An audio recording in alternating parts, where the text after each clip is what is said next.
921 공급 대책이 서울 집값을 잡을 수 있을까라는 주제를 가지고 한번 해보겠습니다. 9월 21일에 그러니까 오늘로부터 한 열흘 전이죠. 바로 추석 연휴 직전에 대책을 발표했습니다. 국토부에서 이제 발표를 한 건데 정확한 정책의 내용은 이거예요. 수도권 주택 공급 확대 방안 해가지고 이렇게 정책을 발표했습니다. 그렇지만 이제 하도 그 예고를 많이 했었죠. 9.13 대책 발표하면서 공급 대책은 나중에 추석 직전에 발표하겠습니다 라고 이제 예고편을 많이 해놔가지고 사람들이 9.21 대책, 9.21 대책 이렇게 말을 합니다. 이 정책에 대한 시장의 반응이 있어요. 시장의 반응이 어떤가? 어떤 것 같으세요? 여러분들은 그래도 한 열흘 지났잖아요. 그래서 뭐 어떤 사람들은 9일 그러니까 21일에 발표되자마자 집값 폭락할 것이다 막 이런 사람도 있었고 안 떨어진다 이런 사람들도 있었는데 정책에 대한 반응이 이제 한 열흘 지났으니까 이제 좀 어느 정도 나왔겠죠. 9.21 대책은 그냥 딱 이 네 글자입니다. 그러니까 9.13 대책은 사람들이 야 이거 뭐야 좀 뭐 걱정이다. 야 이거 뭐 떨어지나? 어떡하지 이거 뭐 문제되는 거 아닌가? 라고 막 걱정들을 했다면 9.21 대책 있죠? 공급 대책은 뭐야 이게?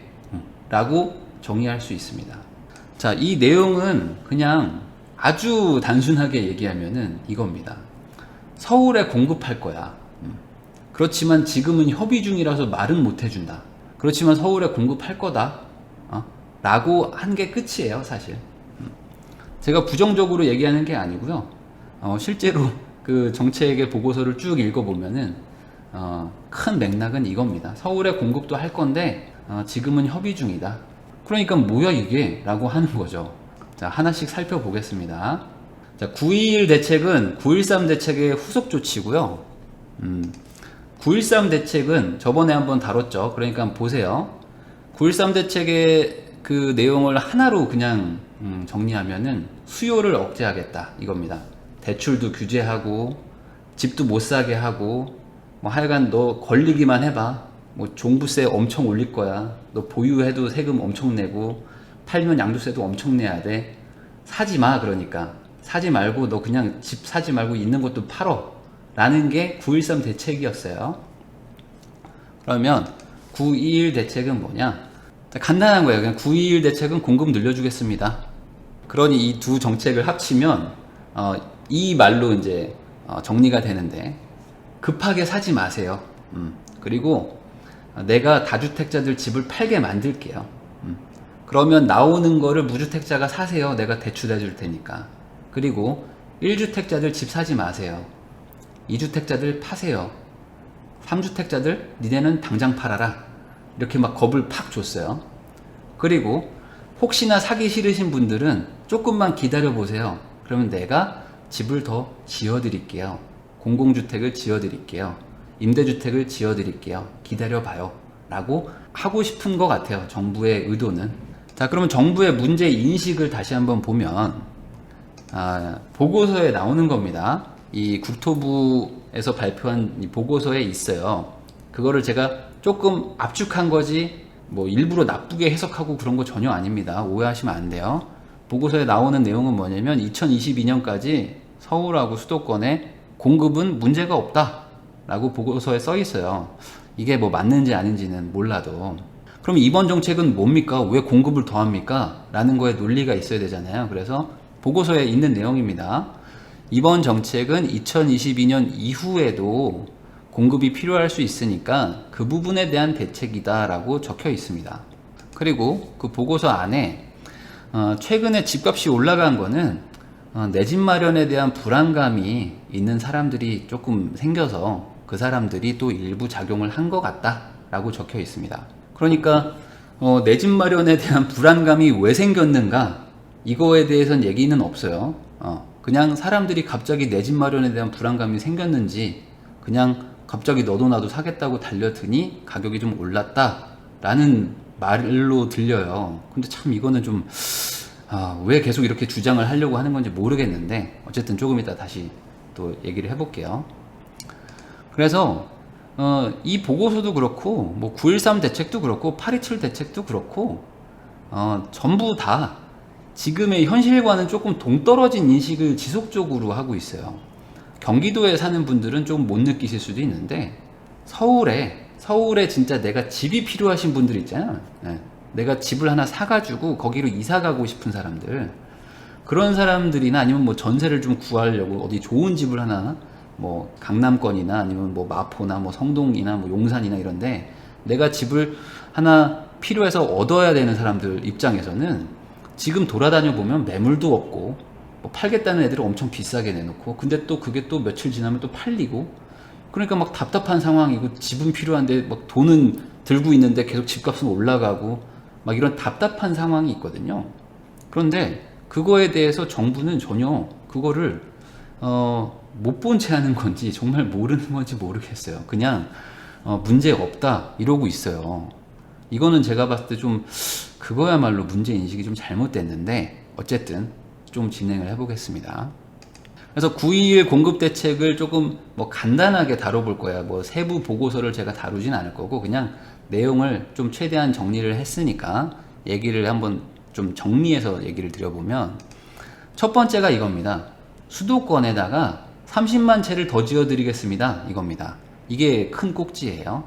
30만 채 더 짓겠습니다. 그리고 두 번째가 이거예요. 신혼희망타운 있었죠? 그거를 조금 더 땡겨가지고 공급하겠다. 이겁니다. 그러니까 신혼희망타운을 내가 공급할 건데 조금 더 빨리 할게. 이게 또 하나 있었고요. 그 다음에 이제 뭐 각종 이제 소규모 정비 사업들을 하는 게 있거든요. 그러니까 재개발로 대규모로 개발하거나 뭐 재건축하는 거 말고 그냥 뭐 가로 정비 사업이니 뭐 해서 지금 조그맣게 하는 정비 사업들에 조금 인센티브를 좀 더 강화해 가지고 그런 걸 좀 더 활성화 시킬게, 이거예요. 이 세 가지입니다. 자, 그러면 30만 호 추가 공급을 한번 다뤄보면요. 보고서에 나와 있어요. 54만 호를 지을 수 있는 택지는 이미 확보되어 있다. 그렇지만 우리는 30만 호를 더 지을 거다. 그러니까 내가 한 80만 호를 지을 수도 있는 능력이 있다라고 보고서에 있어요.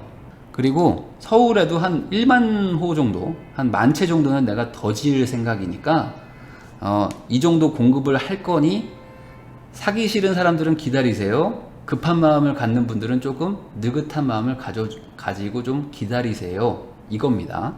그럼 이게 다 되면은 좋겠죠. 그렇지만 제가 봤을 때는 세부적인 문제들이 있는데, 이 보고서도 그렇고 정부가 하는 게 참 항상 그래요.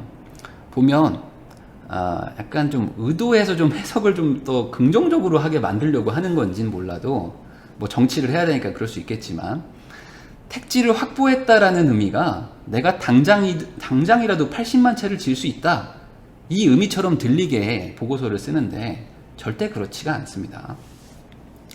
택지를 확보했다는 의미가 내가 당장 다 밀어버리고 아파트 지을 수 있다, 이게 아니라는 거죠. 자, 제가 쉽게 이해할 수 있도록 그 보고서에 있는 그림하고 공공택지 현황을 정리를 했어요. 보면은 이 가운데 있는 게 이게 서울이죠. 서울이고 그 곁에 지금 뭐 조정대상 지역 뭐 이런 걸 표시한 거예요, 색깔로. 투기지역하고 투기과열지구하고 이런 걸 표시한 거죠. 근데 보면은 대부분 이제 도심지보다는 아무래도 이제 경기도 외곽 쪽, 그리고 아예 뭐 수도권에서도 좀 외곽에다가 많이 공급을 하고 있어요. 그런데 그 공공택지 현황, 이거는 보고서에 나와 있는 건데 단위는 1000호입니다. 1000호. 그러면은 지금 6만 채, 6만 호죠. 6만 호가 기발표 지구가 있고, 그리고 이번에 신규 지구를 발표한 게 한 27,000호 정도를 더 발표를 한 거예요. 그러니까 아까 그 우리가 한 80만 채 지을 수 있다 라고 한 거는 공공택지 지구를 얘기하는 거는 아니고, 지금 실제로 문재인 정부가 추진하고 있는 그 지구는 약 한 2개 합쳐서 9만 호 정도가 돼요. 9만 호 정도. 그래서 정리하면은 보고서 내에 있는 내용입니다. 기존에 6만 호를 우리가 추진하고 있었고, 신규로 한 27,000호를 추진하고 있다 라는 게 보고서에 있어요. 그러니까 실제로 내가 뭐 50만 채를 지을 수 있는 부지를 확보했다, 거기다 30만 호를 더 지을 수 있는 부지를 확보했다라는 게, 그게 다 임대주택이 다 30만 채, 80만 채가 지어지는 건 아니라는 거죠. 자, 그러면 이 한 9만 호 정도가 되는데, 그 중에서 실제로 서울의 접근성 있죠? 서울 접근성을 따져보면은 당연히 서울 안에 짓는 거는 서울 접근성이 좋을 것이고, 그다음에 성남도 당연히 서울 접근성이 좋죠. 부천도 서울에 붙어 있죠. 광명도 붙어 있죠. 그리고 청계산 쪽 여기도 서울에 거의 붙어 있다고 할 수 있죠.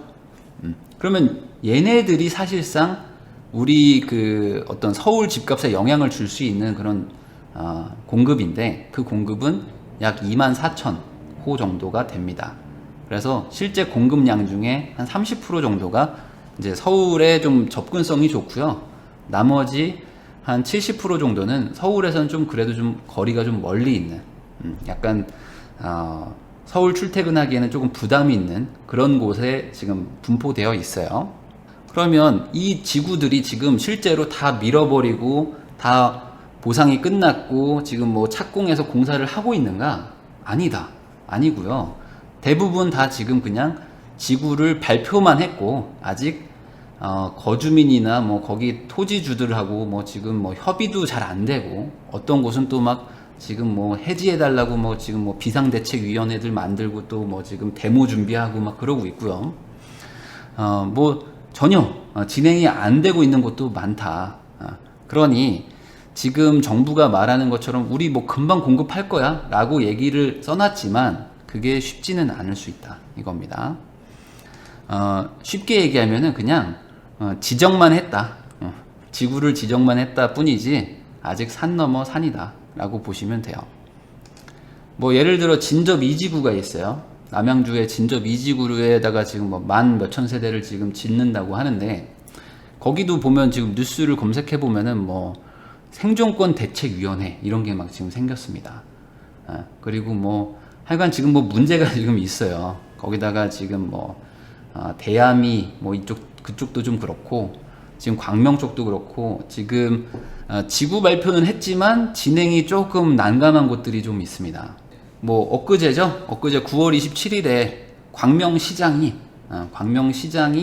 보도자료를 냈습니다. 그래서 이번에 30만 호를 뭐 추가로 짓는 그 신규 택지에 한 2지구 광명시가 들어갔는데, 우리 빼달라, 우리는 안 하고 싶다라고 시에서 보도자료까지 냈어요. 그러니까 어쨌든 지금 반발이 좀 있는 상황이 있다라는 거를 좀 아셔야 되고요.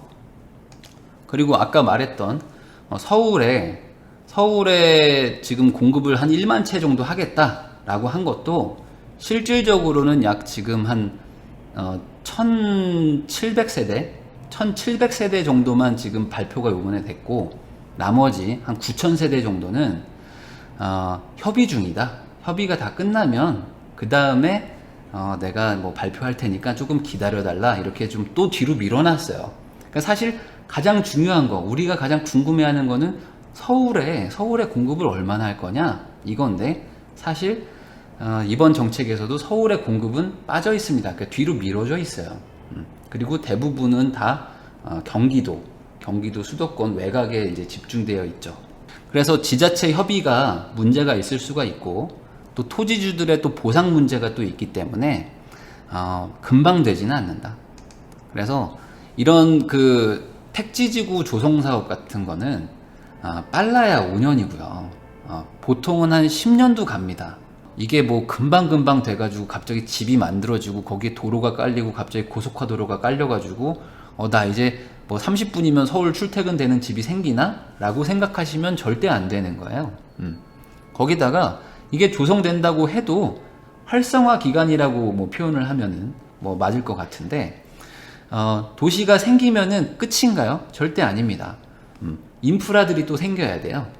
주변에 뭐 도로도 생기고 뭐 학교도 생겨야 되죠. 뭐 병원들도 뭐 조그맣게 막 뭐 들어와야 되잖아요. 동네 조그만한 의원들도 막 들어오고 뭐 마트도 들어오고 이런 활성화되는 기간이 필요하거든요.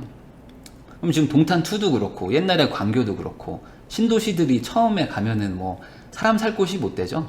편의점 하나 있고 세탁소 하나 있고 나머지는 다 공인중개사만 10개 쫙 깔려 있는데, 그런 데서 살면은 진짜 막 초기 입주자들은 되게 우울함이 막 오죠. 아무것도 인프라가 없으니까.